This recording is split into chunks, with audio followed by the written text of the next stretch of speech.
Hi, I'm Femi OK and you're in the stream. Today, the information war between Russia and Ukraine.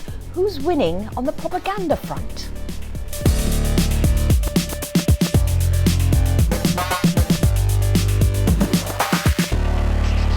Going to be a challenging program for our digital producer Malika Bilal. She has to sift through everything that's online. Is it true? Is it not true? Is it propaganda? Do we still want to show it?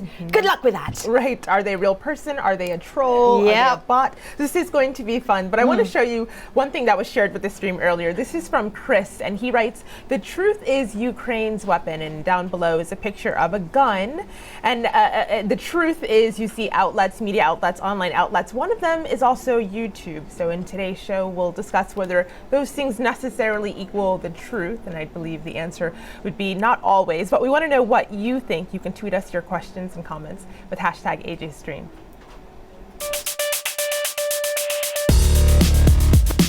Hello, I'm Viktor Livanov, I'm political blogger from Russia, and I'm in the stream. As the ground conflict continues between Russians and Ukrainians, the information battle is also intensifying. Fed up, a group of Ukrainian students is now urging their Russian peers to, I'm going to quote them here, check what you hear, doubt what you see, end of quote. Have a look. Призываем вас поднять информационный занавес. Проверяйте то, что слышите. Сомневайтесь в том, что видите. So in this video, they urge Russians to lift the information curtain. In turn, Russian students posted their own video denying propaganda and encouraging Ukrainian students to check the messages being sent out by their government. Ну неужели жертвы Майдана, Одесский дом профсоюзов, разбомбленные города Донбасса? Meanwhile, in eastern Ukraine, the civilian death toll has now passed 5,300, and that's since last April. And there's growing international pressure for a ceasefire. The United States Secretary of State, John Kerry, is expected to visit Kiev on Thursday. But when it comes to the information war, who has the upper hand, Russia or Ukraine? To help us discuss this from Kiev, we have Anastasia Dotsenko. She's a student at the National Aviation University, and she co-wrote the Ukrainian video you've just been watching. In Poland, Dasha Karpenko is a blogger originally from Crimea. In Kiev, Maxim Erestavi is an independent journalist. And in Kiev, we have Margot Gonta. She is co-founder and news anchor at stopfake.org. So welcome to you all, guests. Let me start with Dasha first of all. Dasha, how do you work out what is going on if you don't have a news source that you are convinced is telling you what's really happening? How do you find out? It's a difficult question because at the end I just say, forget it. We'll learn the truth in a few years maybe. But the general process is that first of all turn to sources that you trust, then check them in various places, look for eyewitnesses, of course, if that's something that should have eyewitnesses. And then I always think to myself, if I was Russian propaganda mogul, what would I say about this particular event? And that often helps me to sieve through the perceived truth. Sure. And can you give us an example? The last time you had to get into the that headspace, give us an example so we can actually feel for you in terms of how you're wading through all the information that's out there. For example, just a couple days ago, I think, or yesterday, all the Russian media were plastered with the news that finally the United States admit their participation in Maidan, their kind of big hairy hand behind Maidan events, and they just say it straight away. And I say, no, I mean, no. I can't imagine Mr. Obama quoting that.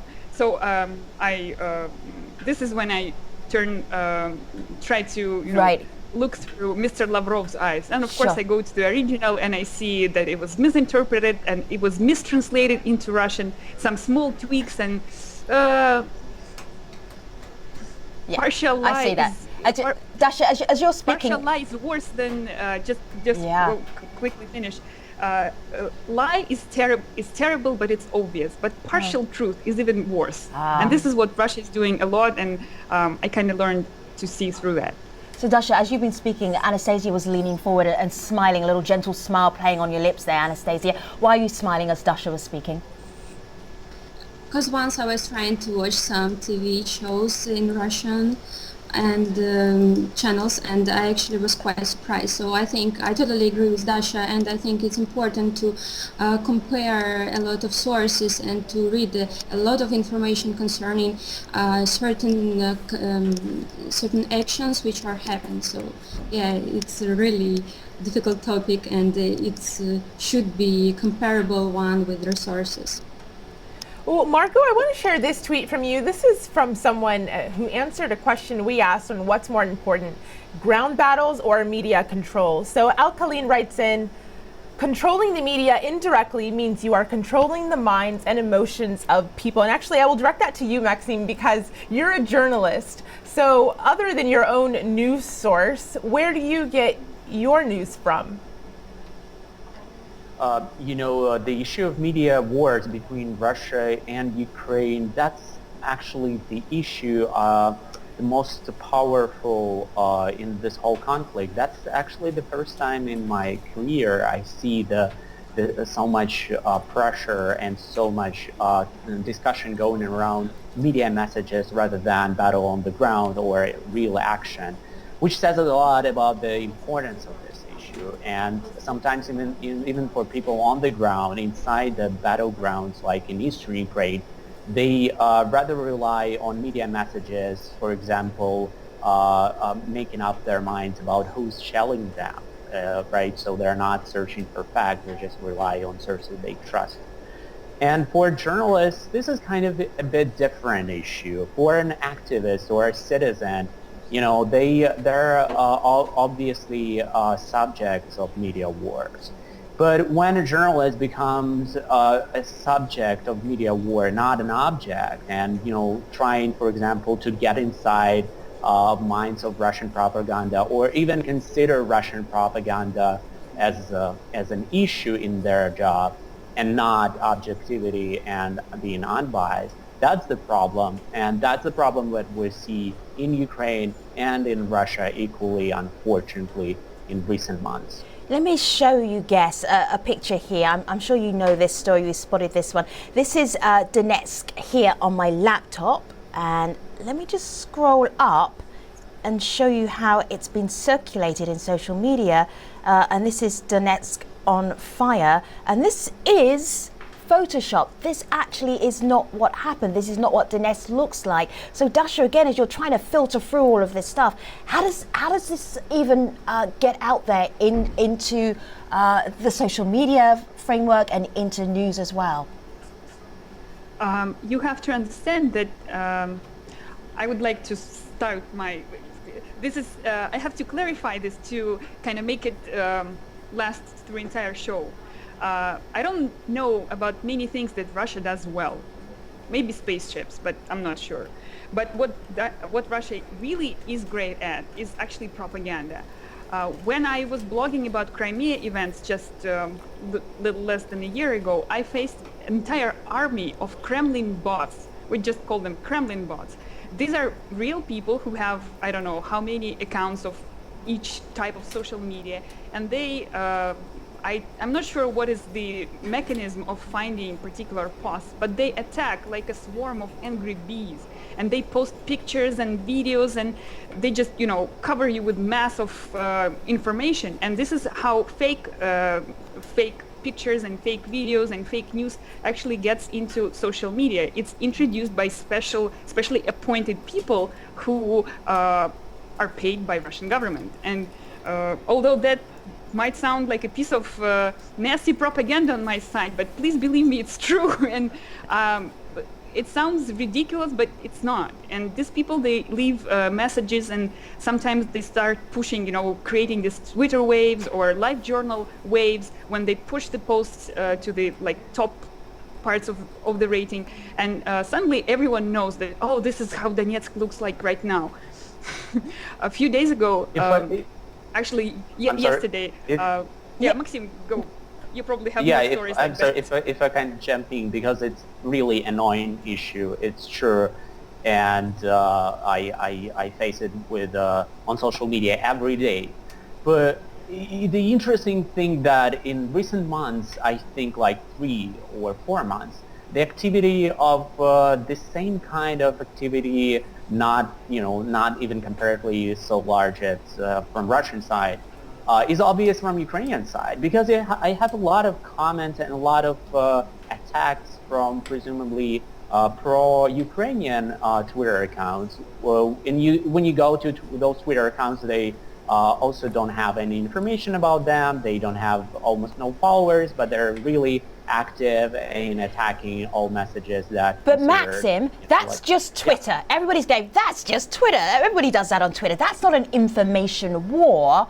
What's coming from the Ukrainian side that actually makes this a war? Otherwise, it's Russia putting out information. What is Ukraine doing in response? What's the reaction?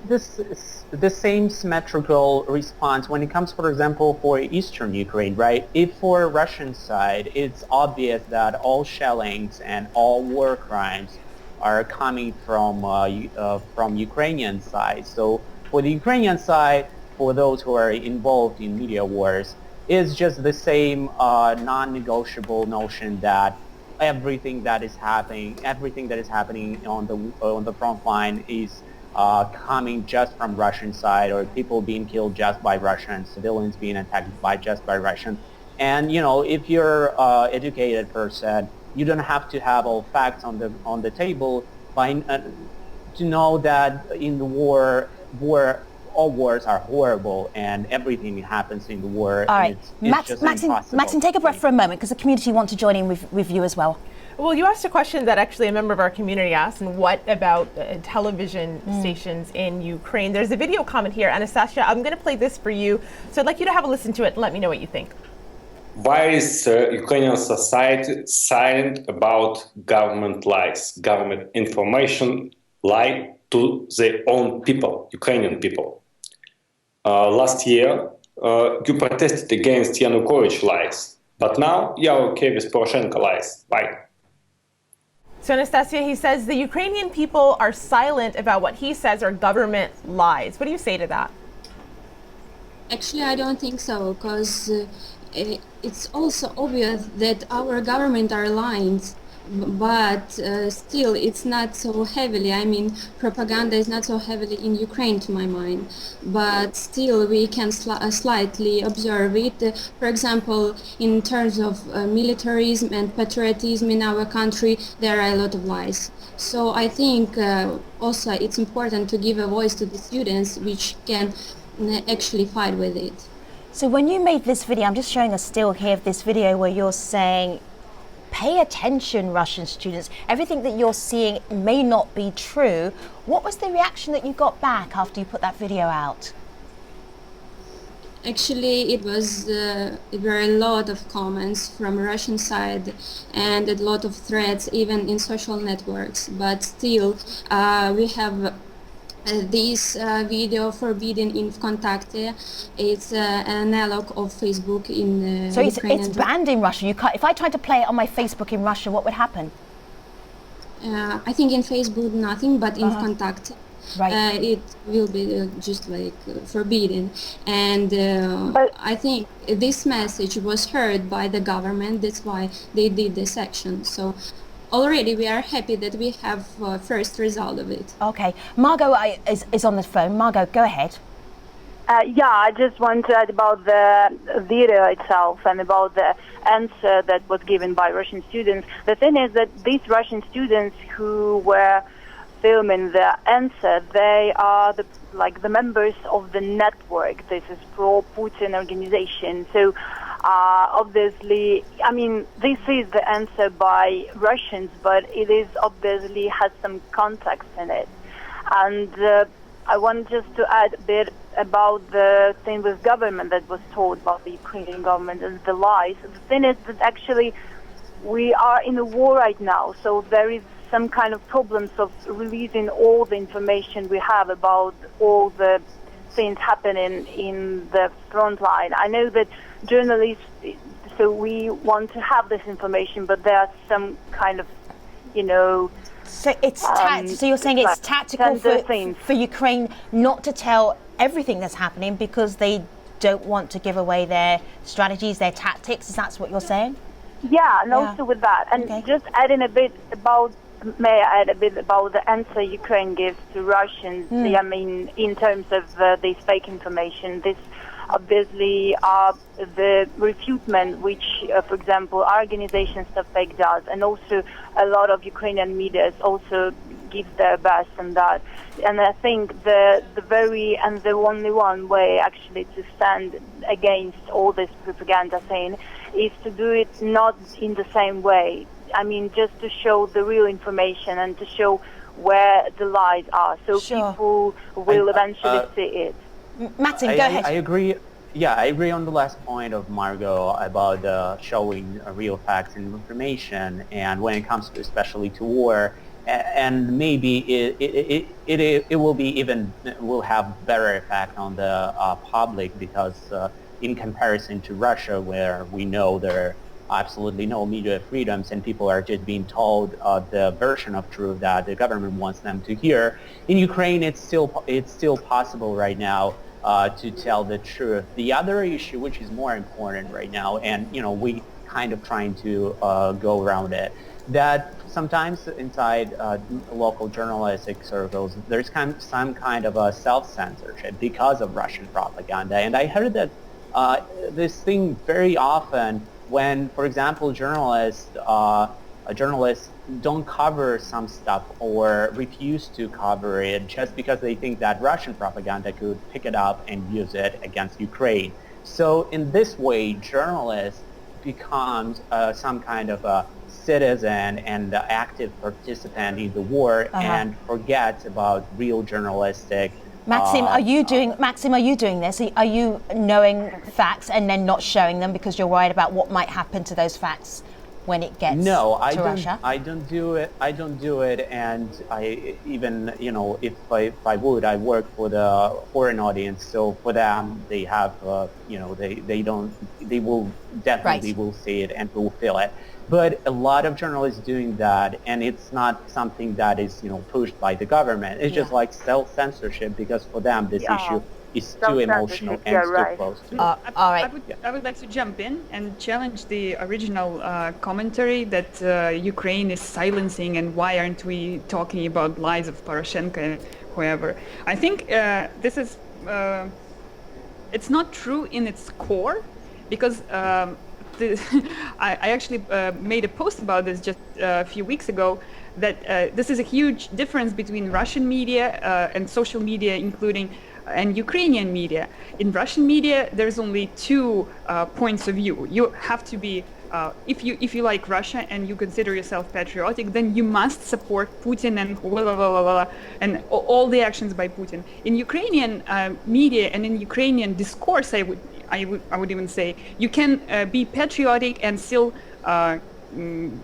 do not like Poroshenko or do not like certain actions of certain politicians or do not like certain laws, etc. And you still remain patriotic and you have like full-fledged pride for your opinion. And this, I think, is really important. So yes, we do talk about lies of Poroshenko and we do try to uncover them. And we do criticize our government. It's just because, we're not throwing people to prisons for criticizing Poroshenko. But Dasha, I'm wondering if Maxim's point is that journalists are not doing that enough. And my point, I have this a bit warning, if I could call it, because being fully transparent, I was working in Russia 2 years ago for the state media, and one of the reasons why I left Russia because the whole situation inside newsroom became not so comfortable again, because for some reason starting 3 years ago, there was a growing majority of journalists who became calling themselves patriots and defenders of the Russian interests. And they said the same things that sometimes I starting to hear in Ukraine too, that it's important to defend Ukrainian interests. It's important to be a patriot. And it started the same way in Russia. And the price doesn't matter. All right. So Guests, take a breath for a moment because this is so fascinating. Our international audience also want to join in. So just hold your breath for a second and let me bring in Malika. Well, I actually want to shift this a little bit to talking about that international audience, but also the international headlines that they're seeing. We got this tweet from Bosnax who said, sadly, this comes from the Canadian government as well. And this person linked us to a website. This is the Government of Canada's website, 11 myths that the Kremlin allegedly spreads about the crisis in Ukraine. And if you scroll down, there are several things, including that Crimea has voted in favor of annexation to Russia. That's one example. On the other hand, this person, Kadzika, shared with us examples from Russia Today, and I'll pull that up here. This is a screen grab of something that went out on Russia Today. It says, Moscow is trying to protect the lives of Russians. So that's the view from there. Dasha, you're outside of Russia and Ukraine. You're in Poland. So what do you make of international headlines outside of those countries? Well, I was very much traumatized by Russian propaganda throughout my 9 months of life in Russia, because I lived in Crimea and just left in November. And every message I see, even on these little TV screens in trams in Krakow, I always check for propaganda. And obviously, I often see it. Sometimes it's propaganda right away, and sometimes it's strictly speaking agenda. So each media has an agenda, and it's natural, it's an inseparable part of any media. And as to European and American headlines, they also certainly have their agenda, but their agenda, how it is different from Ukrainian and from Russian. Ukraine doesn't take that much space in minds of European people. And I'm not even talking about Americans. Where's that on the map? This is what I can say. The problem is that if you look at the state website, if you look at the website of state news agencies in Russia, 80% of their news is dedicated to Ukraine in this way or another. And this is really scary, because that would be a perfect website with news if it was Ukrainian, but this is Russian somehow. And Russian propaganda is aimed not only on Ukrainians, it's mainly, and 95% I would say, is aimed at Russian people. Dasha, and this creates the huge problem. Dasha, we're almost out of time, but I want to show our international audience something back here on my laptop. So these are some of the reports that have been seen to be not necessarily entirely the truth, i.e. fake. This woman here is so good at what she does. She pops up in different videos, different reports, and different characters. This gives you an idea of how intense the information war is between Russia and Ukraine. It made me laugh. It was funny that this person would pop up in a number of different news reports. But beyond that, there actually is a real personal impact. Maxim, can you tell me, in terms of family and friends, what this kind of information war is doing to real people's lives? Oh, it has profound effect almost on every family, and because of so many family ties between Ukrainian families and Russian families, even in my family we have ties with Russian relatives, and sometimes people just stop talking to each other, or actively avoiding those topics that will get them into fights, and it's really depressing and really sad, even for everyday conversations. Right. So this media war is much more than just messaging. It changes people's lives on the ground and make them really messy and really conversationally unproductive. All right, that's Maxim Eristavi. We also have Margot Gonta, Anastasia Dotsenko, and Dasha Karpenko. We are taking them to the post show to talk about the propaganda war between Russia and Ukraine. You can be part of that conversation as well at stream.aljazeera.com. And our next show, we're talking about the Nigerian elections. So many issues to talk about. We have corruption, Boko Haram, religious divisions. If you've got something you want to add to that conversation, hashtag AJStream. Nigerians, we're waiting for you. Thanks for watching. Take care.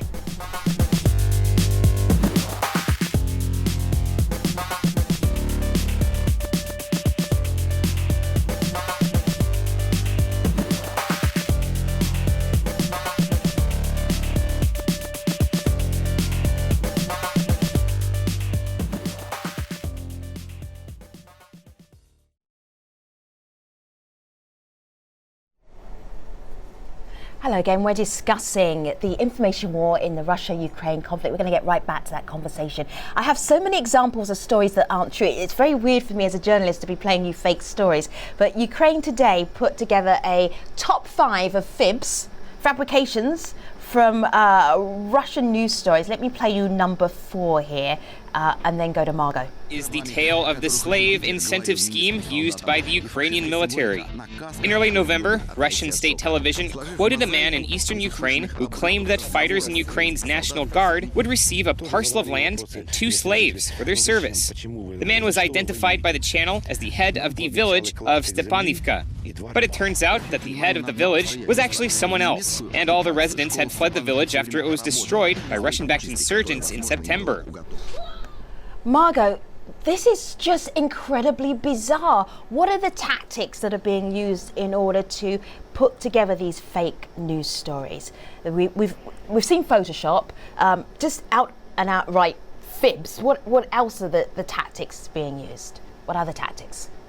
Oh, well, it's kind of hard to tell, about the tactics. I'm not standing behind their backs while they're doing that. But obviously, what we've seen actually with the stories with the slaves and what we can see in other stories like about the crucified boy and whatsoever. Margot, I'm going to stop you. Margot, let me just stop you for a second, because if I say crucified boy, or every Ukrainian will know what we're talking about. But do you want to get us up to date on the story? Because other people are going, a boy was crucified? Just there was... Tell us the short version of this story. A story in the news that the National Guard soldiers crucified a boy in the center of the city of Slavyansk, and it was told also on the Russian TV channel, one of the main. And the thing is that they, by this Russian media, use these stories that can terrify people and, involve so emotions. And so people will be involved emotionally and will be seen in Ukrainians as such, evil creatures. So actually, it's one of the main messages. Does anybody even believe that? I'm just going to show a little bit of video of an apparent eyewitness to this crucifixion. So our control room will run that video. The woman is incredibly distraught and emotional as you look at these pictures. But Margot, does anyone believe this? The thing is that Ukrainians actually, for example, won't believe any of that, but it seems that maybe some of the Russian people believe it. We cannot, check it by ourselves by asking everyone, but it seems that people just believe in this kind of myth that it was done by Russian media. That Ukrainian soldiers are so evil that they can crucify a boy, and it just comes one after another, and afterwards people really may believe that.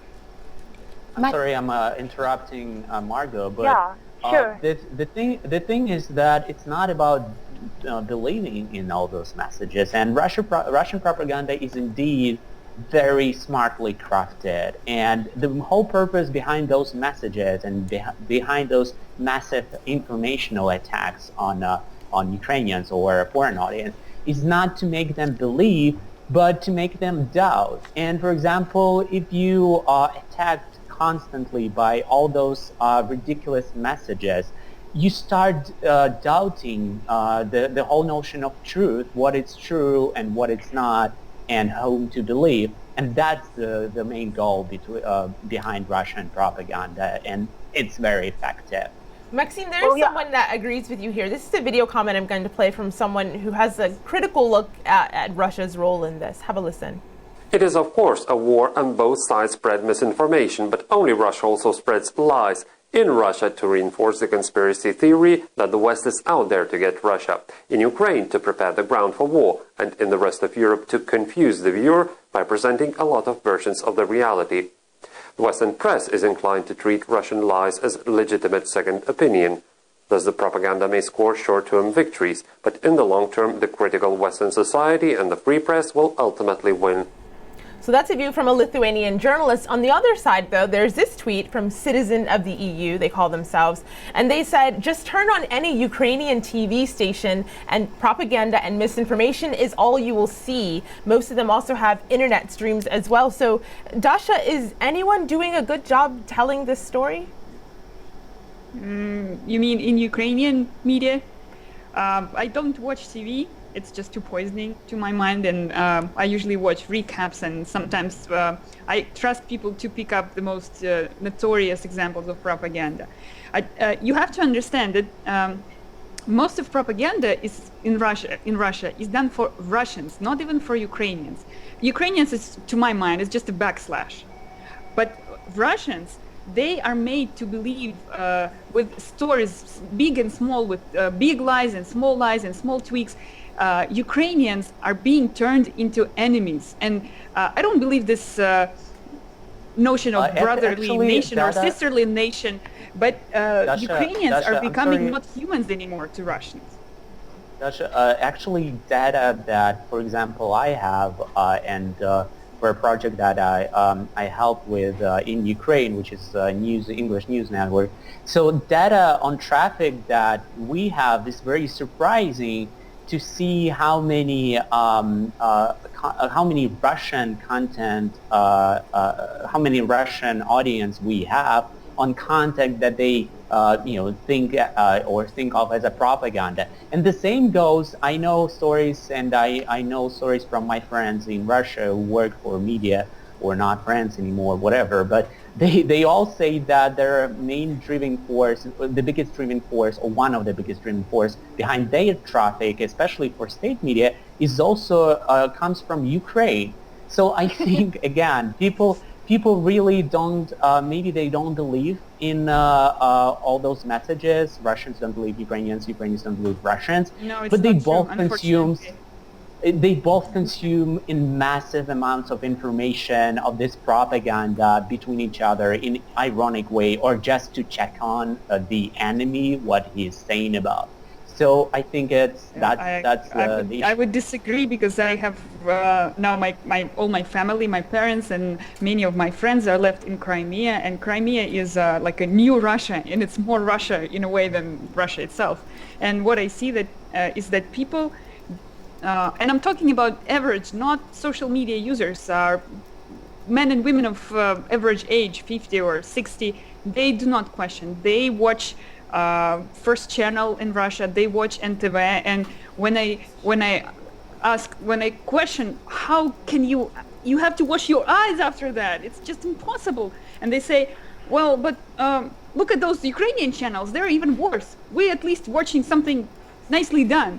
And it's different, because you're talking about TV so Maxim and Dasha, I hear you go back and forth. Let me just bring Anastasia in. Anastasia, I can see you were about to add something. What did you want to add?